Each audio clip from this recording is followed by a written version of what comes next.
বিষ। আচ্ছা, তাহলে গান্ধার রাজের মেয়ে গান্ধারীতে সে তো আর অন্ধ হয়ে জন্মগ্রহণ করেনি। আচ্ছা বলুন তো, সে চোখ বাঁধা কেন? হ্যাঁ হ্যাঁ, জোরে হবে। স্বামী অন্ধ তাই। তাহলে এখানে আমরা কি পেলাম? নারীর ধর্ম কি? এই নারীর ধর্ম কি? মহাভারত স্পষ্ট সাক্ষ্য দিয়েছেন, আমি বলি নাই। আপনাদের দিয়েই জবাব করতে চাই। পিছনে ওইগুলো কারা? ওই পিছনে গুলোকে একজন যে একটু ধমক দিয়ে ওইগুলোকে সরানো হোক।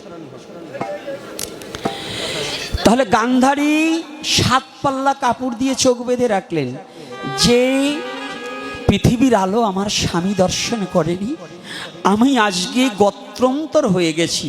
আমার পিতা আমাকে যখন স্বামীর হাতে অর্পণ করেছে, আমার এই দেহের ভারটা তো